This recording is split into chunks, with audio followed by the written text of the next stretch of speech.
Em 1900, o secretário-geral da Sociedade Missionária Norueguesa previu que, até 1990, toda a raça humana já teria sido conquistada para a fé cristã. Em contrapartida, na mesma época, outros, imbuídos de uma fé quase cega no avanço da ciência e da tecnologia, criam que era apenas questão de tempo para que o ser humano deixasse de lado todo e qualquer tipo de crença religiosa. Hoje, podemos dizer com toda convicção que ambas as posições estavam totalmente equivocadas.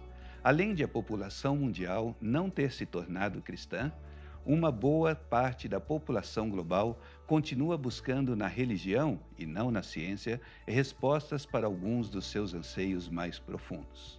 Tendo como base uma pesquisa realizada anos atrás pela organização Pew Forum sobre as religiões do mundo e considerando que a fé cristã é eminentemente missionária, quais são alguns dos principais desafios para a Igreja do século XXI em relação à tarefa transcultural? Em primeiro lugar, é possível afirmar que o desafio mais saliente é o fato de a maior concentração de seguidores de 3 das 4 maiores religiões do mundo, hindus, budistas e muçulmanos, encontrarem-se na região Ásia-Pacífico.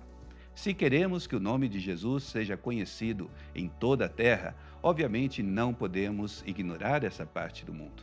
Também chama a atenção o fato de nesse território existirem mais de 800 milhões de pessoas que são ateus, agnósticos ou simplesmente não se identificam com nenhuma confissão religiosa. Em qualquer leitura missiológica que façamos dos resultados da pesquisa, torna-se óbvio que o segundo ponto importante é que o islamismo, com 1,6 bilhão de fiéis, espalhados principalmente pela Ásia, Oriente Médio, África do Norte e Europa, precisa estar no centro dos esforços missionários cristãos. Em 2008, o Vaticano anunciou que o número de muçulmanos no mundo havia ultrapassado o número de católicos, e tudo indica que o crescimento dos seguidores de Maomé continuará em ritmo acelerado por algum tempo, não somente por meio de conversões, mas principalmente pela alta taxa de natalidade entre as mulheres muçulmanas. Um quarto ponto muito importante é que a Europa, apesar de possuir um grande contingente de cristãos, torna-se, cada vez mais, um grande desafio para os esforços missionários. Além de já não ser o centro do cristianismo mundial, como em épocas passadas, a presença de mais de 40 milhões de muçulmanos, a alta taxa de nominalismo entre os cristãos e a crescente secularização deveriam fazer com que o velho continente ocupasse um lugar destacado nas nossas estratégias. Precisamos, urgentemente, deixar de pensar que os povos não alcançados estão somente nos recônditos mais longínquos do nosso planeta e parar de olhar para cidades como Paris, Roma, Madrid, Berlim e tantas outras cidades ao redor do mundo como se fossem apenas parte de importantes roteiros turísticos reservados aos mais abastados. Precisamos entender que, apesar da riqueza material, a necessidade espiritual desses lugares precisa ser olhada com tanto interesse como a de qualquer outra região do mundo. Um quinto desafio é que as estatísticas mostram que os cristãos estão distribuídos de maneira quase uniforme pelos diferentes continentes.